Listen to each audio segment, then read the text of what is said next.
welcome to, hello, Gaston County. What episode is this? We have no idea. We are back to talk more about leadership and the way of the shepherd. And you have tuned in to Gaston's Great, our local podcast talking about great things happening in and around Gaston County. I'm your host, Stephen Long, and we're coming to you once again from the worldwide headquarters this week of GSM Services. Last week it was international. Next week it's going to be the intergalactic headquarters. Naomi, that's where we're elevating our headquarters to outer space now. We'll come back to vision if you couldn't hear that. Amy, excuse me, Naomi. I just called you Amy. Sorry. Naomi's over here talking about vision. It's getting me distracted. So, as I've said on previous episodes, leadership is something that's super important to us here at GSM, and I think it's everything rises and falls on leadership. And once again, we have Mark Benton with us today, who is our operations manager here at GSM in our residential group.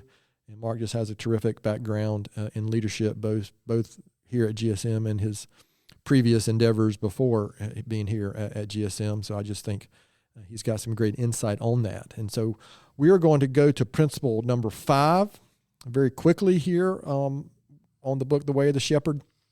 And again, if this happens to, for some reason, be the first episode you've heard us talking about Way of the Shepherd, I would encourage you to go back and listen to the first 4 episodes talking about this and the other 4 principles.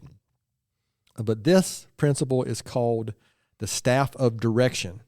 So if you imagine a shepherd literally has a staff, and what is he doing? What is he or she doing with that staff? Because it's a leadership tool in this perspective, and frankly, that's literally what a shepherd is doing. That if they're shepherding a flock, and the author and we agree with these concepts. Basically, he talks about 4 functions of that shepherd staff, and the shepherd is to responsibility to direct your people or the flock. You're going to establish boundaries with the staff. You're going to rescue stranded sheep or stranded team members, and the responsibility to encourage the flock with the staff of direction. So what I love about this book, it's really simple concepts. It's really relatively short read. That's why one reason we like this book so much. But the author does a great job of breaking down this into bullet points and kind of summarizing the each principle again as a quick staff of direction. First bullet point he talks about, which I really like, and I'll send it over to Mark to kind of get into more detail. But principle the first bullet point under staff of direction is know where you're going, get out in front, and keep your flock on the move. So, Mark, what kind of comes to your mind when you hear that? Yeah, we spoke about that as, for me, I'm trying to live in August right now. I like to be 6 months ahead of my group where we're already through the summer. We've already slated. We're already doing great. Everybody's safe. Everybody's happy. Everybody's well fed. Everybody's good to go. And we've already made it through the summer. Now I'm already thinking about our marketing program for the fall. As a leader, that's what I want to do. I want to lead my guys and let them know, hey, I'm out front. One of the things about the staff is I've already spotted the potholes. I've already found the sinkholes inside of here. I'm out. I'm trying to get out far enough to where I can find all the hazards in front of you before you hit them. Then you use the metaphorical, you're using that metaphorical staff to keep them out of the potholes. Exactly. Yeah, right. Yeah. I'm spotting these places for you. A good leader should be out far enough ahead to where he's already spotting all the potential hazards out there ahead of time and have a plan, of where we're going to take you here. I already know where the green pastures are. I've already went out and scouted out, and I already know where I'm going to take you next because this is a green pasture instead of just reactionary, right? Be deliberate about what you're doing. It could be too late at that point. Yeah, at that point, you've got a sheep in a ditch, and you got to start pulling them out, right? Yeah, so I like the concept. It's something we talk about at orientation with new team members here, but guardrails, core values and guidelines and standards are all, you could say they're kind of, shepherd staffs as well that are in place to keep us headed down the right path. And that vision, that leader's vision of making sure they're going in the right direction and headed that way. Well, you've even said that before. If you're in the field and you need to make a decision, okay, just pull out your core value card and read the core values. Mm-hmm. If it falls inside of our core values, we're going to be good. You know, that's your benchmark. That's your guardrail. You know, it doesn't get much easier. Yeah. You know. So second, when directing, use persuasion rather than coercion. I think that was one of those words I had to kind of look up to confirm, my understanding of it. But when directing, what do you think of when you hear that? When directing, use persuasion rather than coercion. Well, I think leadership is great, but I think a better coaching, telling someone and threatening someone can't be a shakedown like the mafia. Right. You can't sit back and say a lot of times, man, if you look back in life, you learned a lot from your coaches. I mean, I'm sure you learned a lot from Coach Ware and Coach Bird and those guys, right? They made you to understand the why. They made you understand this is for your benefit. Some of those lessons I didn't realize until later, right? Yes, right. And I think that's what it is for leaders, right? Is I think for too long we had this envisionment of a leader was the guy that was screaming and yelling and doing this. And I'm thinking, you're not going anywhere. People aren't. They're following you out of fear. They're not following you out of trust or out of devotion or any of that things, out of trust. They're following you because they're scared if they don't follow you. Out of position. Yeah. Out of, you have the ability to say in the business world, they're following you because you have the authority to fire them, as an example. Yeah. And what is the thing we say all the time, right? People don't care what you know until they know that you care. And that sounds so corny and so cliche, but if you fire that back and look at it, it's pretty true, man. Well, what I've learned about cliches, they're called blah, blah. They're called cliches because they're often true. Yes. I mean, and that's why they've lasted the test of time. All right, third bullet point, which I like as well. Give your people freedom of movement, but make sure they know where the fence line is. Don't confuse boundaries with bridles. We kind of touched on that one already, but what else do you think? This is almost, when I read that, almost guardrails jump up again. But when you read that one, what kind of comes to mind? Well, it goes back to what, as a leader, I don't want to micromanage. If I'm micromanaging my team, I either don't trust them, which really comes back to a fail on me as a leader. I should not have to micromanage my team. Yeah. If I've trained my team properly and I've led my team properly, and I have, by leading, I mean I have set the example in front of them, they're going to, if they follow that lead, that's their boundary line. It almost comes back to the thing of what I said about the core values, right? Well, if you read the 20 core values, then you're going to know what to do. Well, also, if you look at Danny in our home performance division leading, right, when the guys get under a house and they start working, one of the things they do is this how Danny would do it? Because he sets a great standard for those guys of this is how we do that amount, this is how we do that work, this is how we do this. Right. So they turn around and look at it and say, is this how Danny would do it, right? When you go into a field and a compressor change out, right, or an evaporator change out, the questions are, is this how Scott and Jason and Charlie would do it? I've watched it before with Owen, and Owen has taken a phone call from someone and has said, well, how would I do it if I was sitting there? And they would go, I got you, man. Because they've set that example. They've done the time, they've done the work, and they've set the example. Yeah, for those guys. I mean, clear expectations. We talked about previous already, and also in the previous episode a little bit about vision and understanding where you're headed, and the leader has to know that. But they're setting those standards and guardrails and guidelines. Yes. So they don't have to answer those questions, or shouldn't have, right? There's kind of that groundwork has been laid for what to do. So that's good. Here's a good one. When your people get in trouble, go and get them out. Again, we're talking about the staff of direction here, right? So envision literally a shepherd using his staff to help get a sheep maybe out of physical trouble in that world.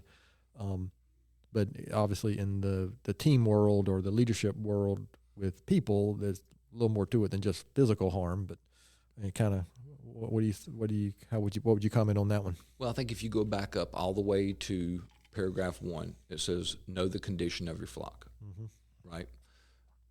you know how people act normally. So if you see something that's off, right, care enough to pull that person off side by side and say, are you okay? And then a lot of time it goes to the 3 H's, right? What I always call the 3 H's, right? Do you need me to help you with this? Do you need me to hear you? Or do you just need a hug? Which is a lot of times in man world, right? Or in construction world, that means an emotional hug, not necessarily a physical hug, but an emotional hug. The metaphorical fist bump. Yeah, to say it's going to be okay. And I think that's what it is when you bring, because everybody, not everybody, a lot of people, I know, I'm trying to work on that, man. A lot of people, they lose hope, and I think I see the world today and I see so many people that have just, I don't know, man, just lost. They just go, and they're so close to throwing their hands up. And it's like, when you're a leader like that, you need to see that person's there and go back and get them and undergird that message and say, hey, man, you're not alone. And so many times, right, out here today, just with my groups today that I've had the privilege to be with today, it's like sometimes all you've got to do is go, you're not doing this alone. Yeah. You've got your team behind you. And, man, that's all it takes. And all of a sudden they realize I'm not out here by myself. I am with somebody else. Yeah, there's also this human nature thing where we believe that we're the only person in the world who feels this way or has ever dealt with something like this. Yes. And so we think there's something wrong. But most of the time, and to your point about, I say that too, everybody, all the time, but it's most of the time, it's normal. Everybody feels that way at one time or another about whatever you're dealing with, right? So to your point, it's not only that you're not alone when you're in that team that cares, but you probably somebody else feels the same way or has dealt with something similar. And so, so many times especially, I don't know, I listen to so many podcasts and I read so much. It seems like since 2020, 2021, it's gotten a little worse, especially with young people, about the anxiety and how they view the world. And I'm the only one dealing with this. I'm the only one that nobody ever has felt this way. And again, that's so far from the truth. But again, we get into those situations. That's when that leader, to specifically say they're in trouble, some type of trouble. Right. And the leaders, so part of that though is being a leader, being able to recognize it. That's right. So that statement right there almost encompasses the previous 4 principles. It does. So you got to be available, you got to be aware, you got to be connected, engaged, and so you can see and know these things, or know your team well enough that you can feel the tremor in the force, if something seems off. And how many times do we go around asking people, how are you today, or whatever, Fine. And we don't really listen to the answer, right? When the tone's a little different, when we got to stop and say, whoa, what does that mean? Or you got to slow down, ask the next question, because that will go a long way for that team member to understand that, I'm not alone, and I'm not sure I do a good job at that, but it's a great. Well, if you look at it too, if you know your team, you may not be the right person to save that wayward sheep, right? But I guarantee if you know your flock and you look through the flock, you'll know somebody, hey, I'm going to send you, right? I think, we go back to the Bible, right? It's like, send them, right? Send them. And I think that, I'm trying to remember the quote so I don't mess it up, right? What is it, Naomi? You'll be able to tell me where it says, God does not call the chosen, I knew I was going to mess it up. You don't know what it is, do you? But but it talks about qualify. That's what he doesn't qualify the chosen. He doesn't choose the qualified. He qualifies the chosen. Oh, that's what it is, right? Sorry, everybody. It took me a minute to get that out. No, that's good. But that is, for me, there's somebody that may be better suited to go get that wayward sheep than you are. If you know your flock well enough, you might need to go, and again, I'm not saying expose a wound or anything like that, but you may go, hey, man, have you noticed that this person's acting off today a little bit. And he's like, yeah, I know. I noticed he's not smiling. He's not happy and everything.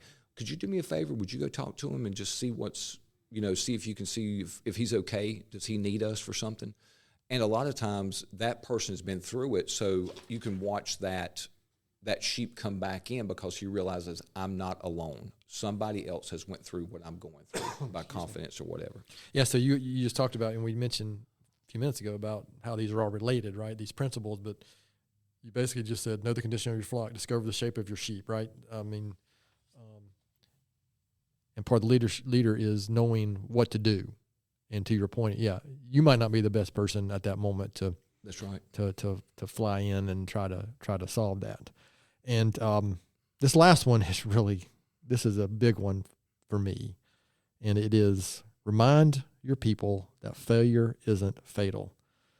Fear of failure. When I look back, especially when I was younger in my academic career, high school and college, man, I was so driven. But it was looking back at the time, I didn't realize, but looking back, it was a fear of failure. And I'm not sure who I was trying to impress. I don't know the reasons for that, but it wasn't. And I just knew, looking back, I know that just caused some unnecessary anxiety or whatever, because I wasn't driven to be better. It was strictly so I didn't screw up. And we're recording this, happens to be, what's the day, March 6th? I happen to be recording this, so we just have happen to be the day we have Mark's team has their service department meeting, and man, we just talked about that topic this morning with that group. So it's kind of interesting how sometimes stuff we're talking about in reality and day-to-day operations here or with anything we're involved with comes to here we are talking about it here. But what do you see with that, right? The whole fear of failure and the fact that hopefully we can understand that 99% of the time that failure isn't going to be fatal. Yeah, well, I think, 54-year-old me, right, understands that growth doesn't come from success, right? True growth comes from failure, right? Because, I'm trying to remember the name. If you're mature enough to learn from it. Yeah. Mandela, right? I never lose. I either win or I learn, right? That's the beauty of failure is you can choose. You didn't win this one, right? You struck out, right? Or you didn't do it well, right? Okay, but what did you learn from it? Did you learn from that? And for me, I love, when a guy turns around and goes, "Oh, that one did not go well at all," and because that's the first question out of my mouth is, I'm like, "Okay, good," and he goes, "What do you mean good?" And I'm like, "You're going to learn something." That's very Jocko, by the way. Oh, is it? Yes. Yeah. But I'm Very like, Jocko. "Okay, good," And he's like, "What do you mean?" And I said, "Well, that means you're going to learn something today. If you're smart, if you want to get better, if you want to grow as a person, that means you're going to get the opportunity to learn something today." Because so many times, a little bit of success, man, that makes people very complacent.